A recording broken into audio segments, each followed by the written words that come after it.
Êxodo 3 não é apenas um capítulo.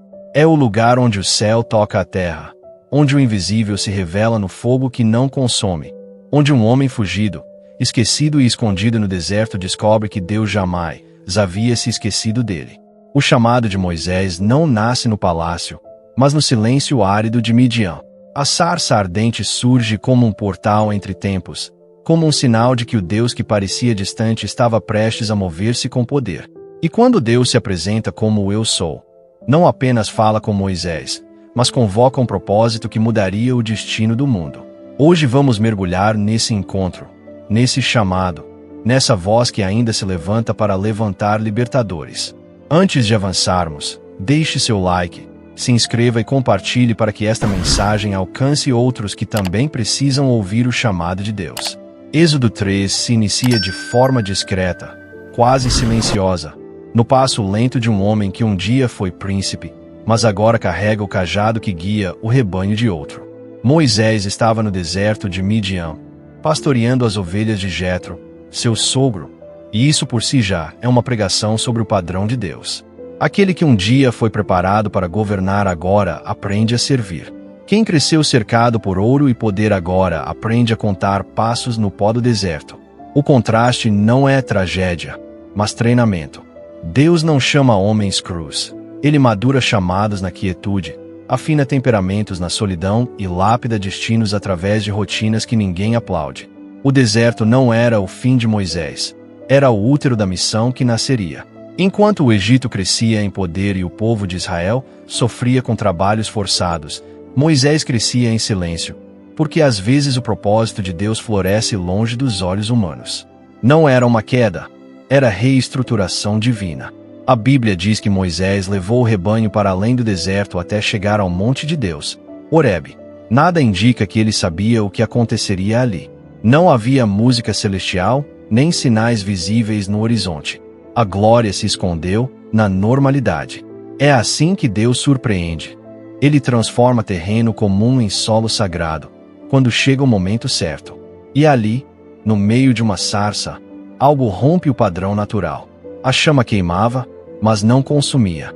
Essa imagem é mais do que um fenômeno visual. É uma revelação da natureza divina. O fogo representa presença, purificação, intensidade, mas o fato de não consumir revela a eternidade e constância. Deus não se esgota, não se desgasta, não diminui. O fogo divino não destrói aquilo que toca para aniquilar, mas acende para transformar. A sarça ardendo é o símbolo do ordinário carregando o extraordinário.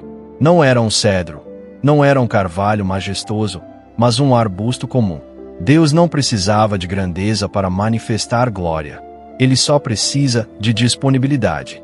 Moisés observa e algo dentro dele se move. Ele diz consigo mesmo: me virarei para ver essa grande visão. Aqui mora um dos pontos mais poderosos do capítulo. Deus poderia falar antes, mas esperou o movimento voluntário. Muitos viram sarças queimarem ao longo dos desertos, mas só Moisés decidiu examinar. O chamado não foi ativado pela visão, mas pela resposta. Deus fala com quem se dispõe a olhar mais fundo. É no virar-se, no aproximar-se, no desejo de entender o sobrenatural, que o céu rompe o silêncio. Quando o Senhor viu que Moisés se virou para ver, então o chamou. Deus observa a atenção do homem antes de liberar instruções. É como se o texto ensinasse que curiosidade espiritual abre portas que conhecimento intelectual não alcança. A voz ecoa do meio da sarça. Moisés, Moisés, é chamado pelo nome, porque Deus não convoca multidões sem identidade, ele convoca pessoas com propósito. E Moisés responde: eis-me aqui. Esse pequeno conjunto de palavras é um dos maiores símbolos de entrega presentes na Escritura. Não é apenas presença física, é disponibilidade existencial. Não é um estou aqui de pé. Estou aqui para a tua vontade. Mas antes que o diálogo avance, Deus estabelece o ambiente. Não te aproximes. Tira as sandálias dos pés, porque o lugar em que estás é terra santa. O solo não mudou, mas a presença mudou o solo. Não é a geografia que santifica, é Deus que consagra ambientes. Retirar sandálias era sinal de rendição, submissão, vulnerabilidade. O homem que fugiu do Egito por suas próprias forças agora precisa despir os pés de autoconfiança para pisar no terreno do propósito. As sandálias carregam marcas, poeira, histórias. Deus pede que Moisés retire o que vem do caminho passado para que ele possa conduzir os próximos passos. Então Deus se apresenta, não como um ser desconhecido, mas como continuidade da promessa. Eu sou o Deus de teu pai, o Deus de Abraão, de Isaque e de Jacó. Moisés esconde o rosto, porque reconhece a santidade diante dele. O homem que havia visto Faraós agora treme diante do Eterno. O contraste entre palácio e presença é gritante. Diante do Faraó, Moisés era ousado e agia com as próprias mãos. Diante de Deus, ele cobre o rosto, porque a glória que não consome é ainda mais poderosa que o fogo que destrói. O temor aqui não é pavor da punição, mas reverência diante da magnitude. É reconhecer que aquele momento não é humano, é divino. É perceber que uma história interrompida no Egito está prestes a ser retomada sob nova direção. A partir daí, Deus revela seu coração para com Israel. Eu tenho visto a aflição do meu povo. Tenho ouvido o clamor. Conheço os seus sofrimentos. 3 dimensões que forçam o céu a intervir. O olhar que percebe a dor, o ouvir que responde ao clamor e o conhecer que se compadece. Deus não é indiferente ao sofrimento. Ele não apenas sabe intelectualmente, ele sente, ele observa, ele participa. E quando Deus vê, ouve e conhece, ele desce. Mas curiosamente, ele não desce com exércitos celestiais, ele desce na vida de um homem. A resposta divina ao sofrimento coletivo foi o chamado individual. Quando Deus diz que desceu para livrar Israel, ele imediatamente declara: vem agora, e eu te enviarei ao Faraó. A descida divina se manifesta através da submissão humana. Quando um homem se dispõe, o plano de Deus ganha voz e movimento na história. Porém, Moisés não se reconhece como instrumento. Ele pergunta: quem sou eu para ir ao Faraó? É o eco da incapacidade, da memória do fracasso, do peso do passado. E Deus não responde exaltando Moisés. Não diz você é forte, capaz, inteligente. Ele responde com algo muito maior: eu serei contigo. O chamado não depende de quem Moisés é, mas de quem o acompanha. A identidade do libertador não nasce da sua força, mas da presença que o sustenta. Deus não precisa de alguém perfeito, apenas de alguém presente. A missão de libertar um povo inteiro nasce da presença que arde, mas não consome, que chama, mas também capacita. O grande sinal da missão não é o poder humano, mas o Deus que caminha junto.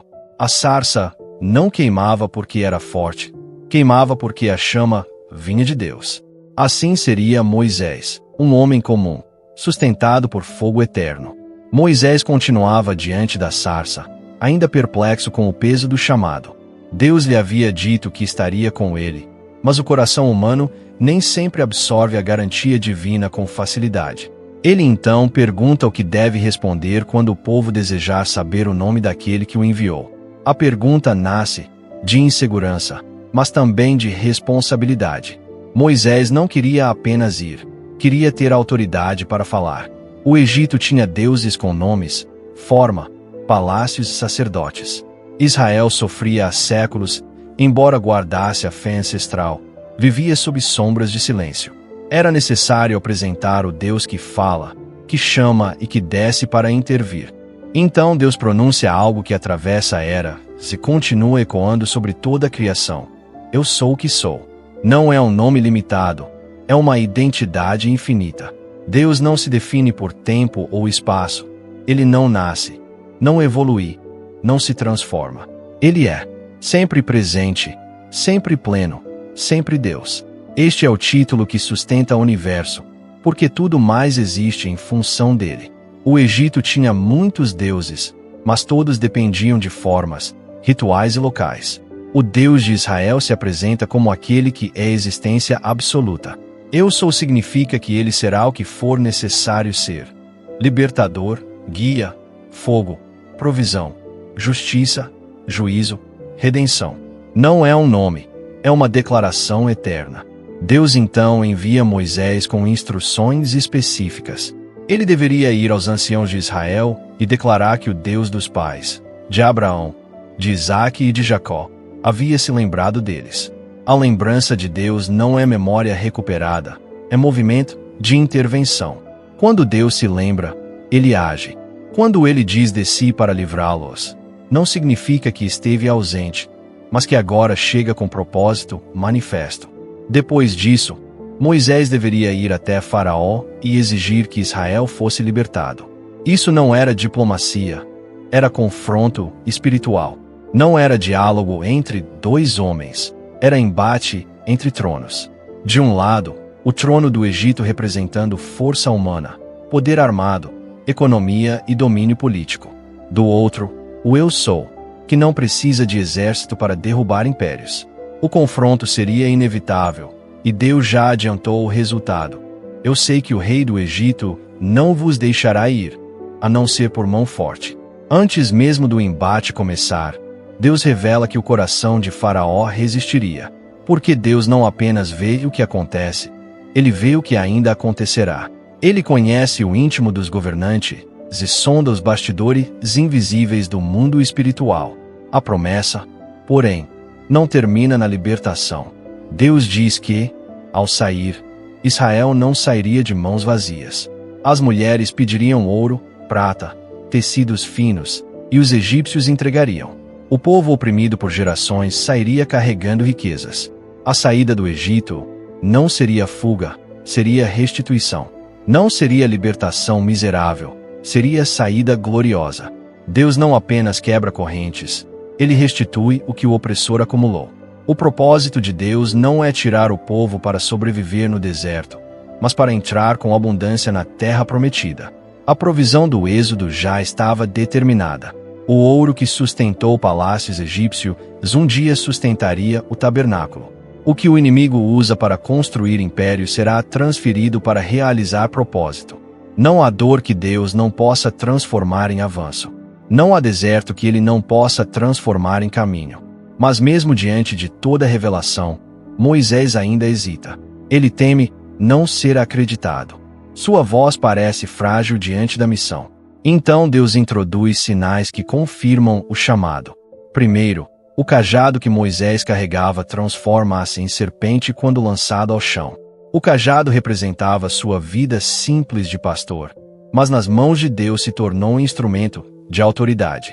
Depois, a mão que ao ser colocada no peito sai leprosa e ao retornar é restaurada. Esse sinal revela que Deus não apenas envia poder, ele sustenta a vida. O cajado representa o externo, a mão representa o interno.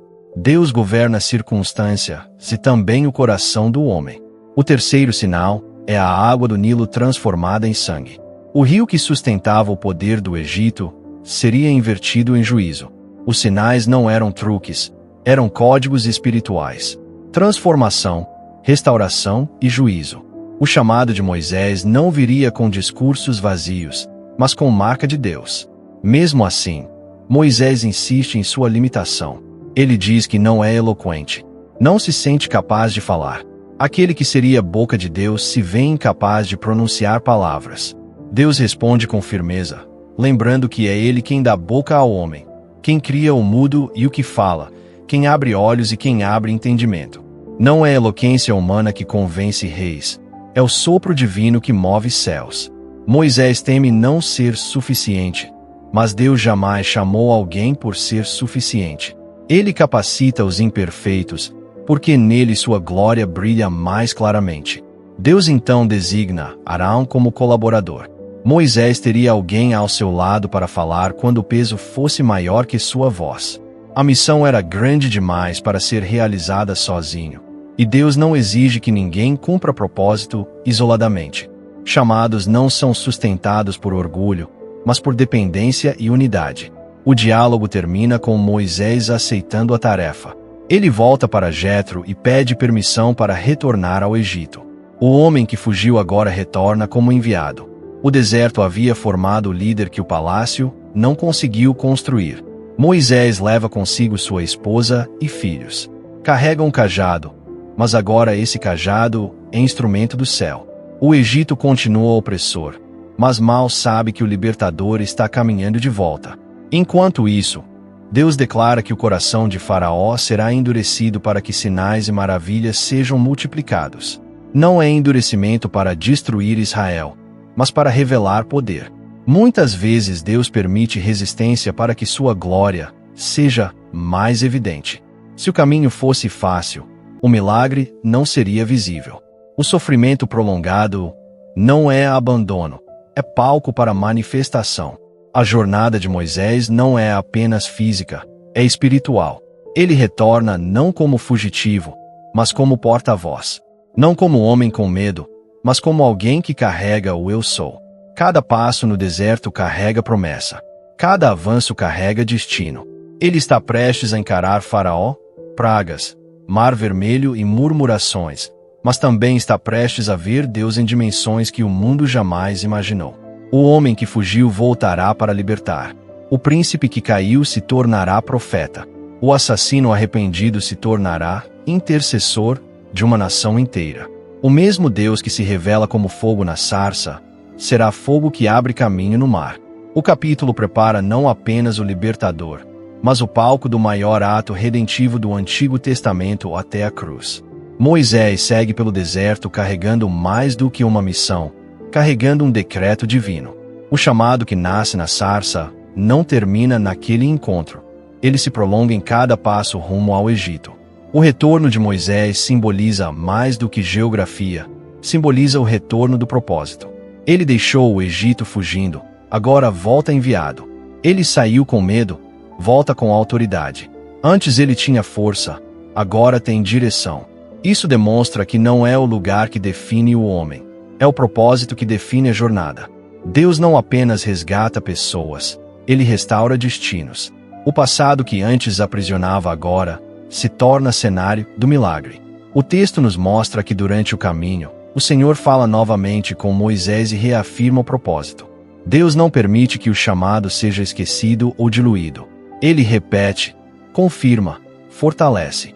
Antes de enfrentar Faraó, Moisés enfrenta seu próprio coração.